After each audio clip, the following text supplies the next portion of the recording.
और चुनाव भारतीय जनता पार्टी हार रही है बिहार में। पहले चरण में ही जनता ने फैसला सुना दिया था, आधा वोट पड़ा था, आधा चुनाव हुआ था, लेकिन जनता का फैसला आ गया था। रही बचे आधे, उसमें बहुमत से आगे निकल जाएगा महागठबंधन। मेरा तो निवेदन यही है, जिस भी देश में जाएं, सिंगापुर और जापान, चलो अच्छा है जापान में जा रहे हैं, अच्छा लगेगा उन्हें, है?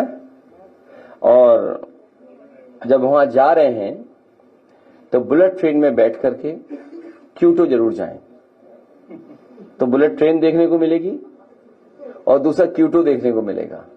और फिर लौट के आकर के स्पेन न जाएं, सीधे क्योटो जाएं, भारत के क्योटो, तो उन्हें अंदाजा लग जाएगा कि उन्होंने 10 साल में क्या बर्बाद किए हैं शहर।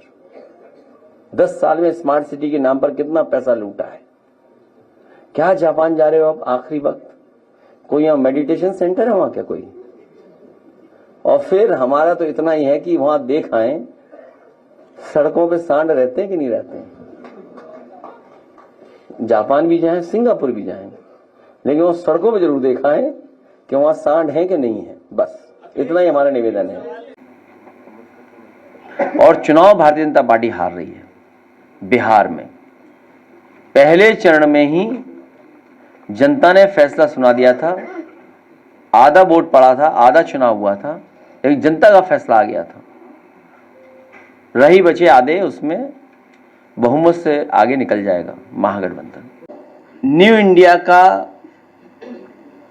हमारा मतलब ये भी है कि साइंटिफिक नजरिया रखने वाला इंडिया।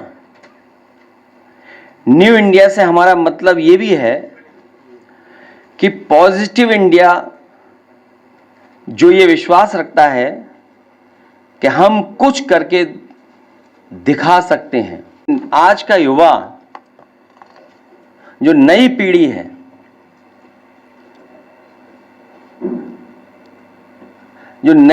है, उसकी सोच अलग है। नई पीढ़ी की सोच नई होती है, या कहें पुरानी नहीं होती है। नई पीढ़ी आने वाले कल की ओर खुले नजरिया से देखती है। हर अगली पीढ़ी पिछली पीढ़ी से ज्यादा प्रगतिशील होती है। नई पीढ़ी की सोच का दायरा बहुत बड़ा होता है।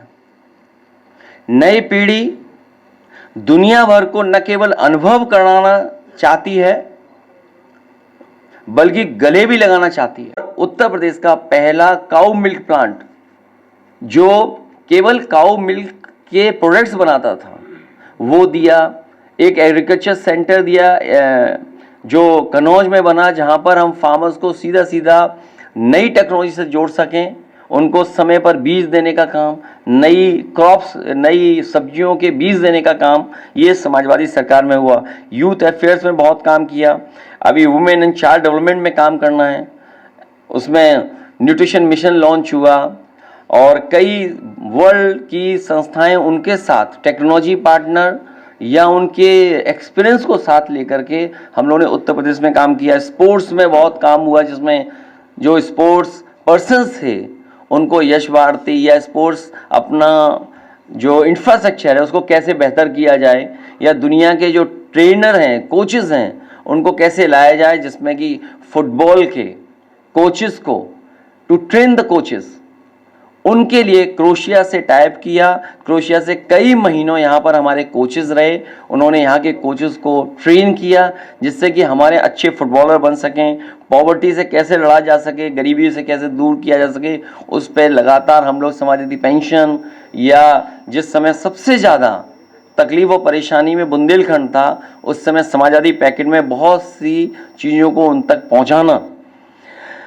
अनएम्प्लॉयमेंट, एम्प्लॉयमेंट कैसे, जब तक हम इंक्लूसिव और बड़ा डेवलपमेंट नहीं करेंगे तब तक अनएम्प्लॉयमेंट की समस्या का समाधान नहीं कर सकते हैं। जहाँ सरकारी डिपार्टमेंट में लगातार नौकरियां दी गई और एक समय लगता था, भर्ती में बहुत समय लगता था, उस समय मेरिट के आधार पर एक एग्जाम्पलरी भर्ती कर करके रिकॉर्ड टाइम में हम लोगों ने शुरू किया। हमारी पॉलिटिक्स डिवीजन की नहीं है, विजन की पॉलिटिक्स है। उनकी डिवीजन की पॉलिटिक्स है, उसका जवाब पॉजिटिव प्रोग्रेसिव विजन की पॉलिटिक्स होगी। तो कई सेक्टर इतने ग्रो कर गए कि अगर हम टेक्नोलॉजी के साथ नहीं चलेंगे, नई पीढ़ी के साथ नहीं चलेंगे, उनको शामिल नहीं करेंगे, तो शायद हम वो लक्ष्य नहीं पा पाएंगे। और जब हमारे साथ अनएम्प्लॉयमेंट बड़ी इशू है, तो जब तक हम एक विजन नहीं रखेंगे तब तक लोग जुड़ेंगे कैसे। प्रोग्राम हमारा स्टार्टअप का है। मुझे याद है कि देश में जब स्टार्टअप की पॉलिसी बन रही थी, सबसे पहले स्टार्टअप पॉलिसी बनी थी, और जिस विभाग और जिस बोर्ड का गठन हुआ था, वो मिनिस्टर यहां बैठे हमारे साथ उस समय के नहीं स्किल डेवलपमेंट में थे। स्टार्टअप पॉलिसी जो बनी थी देश में, स्टार्टअप पॉलिसी जो बनी थी उत्तर प्रदेश की, सबसे पहले समाजवादी सरकार बनी थी। देश के प्रधानमंत्री जी ने ये कहा है कि षड्यंत्र और जो भी उसके पीछे हैं उसका पर्दाफाश होगा और उसके खिलाफ कड़ी से कड़ी कार्रवाई होगी। तो जब देश के प्रधानमंत्री जी ने बोल दिया है तो हमें पूरा भरोसा है कि प्रधानमंत्री जी वो खुलासा करेंगे, सरकार खुलासा करेगी कि इसके पीछे कौन था, किसकी वजह से इतनी बड़ी घटना हो गई, वो भी राजधानी में, और उस जगह जो हमारा प्रतीक है, जहां से हम आज़ादी के और हमारे देश के प्रधानमंत्री होकर के देश को संदेश देते हैं। ऐसी आज़ादी के प्रतीक की जगह पर इतनी बड़ी घटना होना निंदनीय है। इतने बड़े पैमाने पे लोगों की जाना, ये बहुत दुखद है।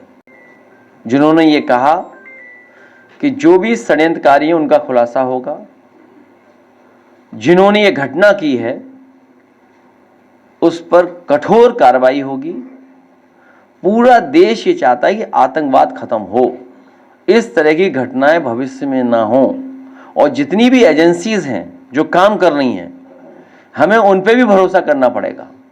वहीं हमें ये भी सोचना होगा कि आखिरकार फेलियर कहाँ है जो ऐसी घटनाएं हो रही हैं।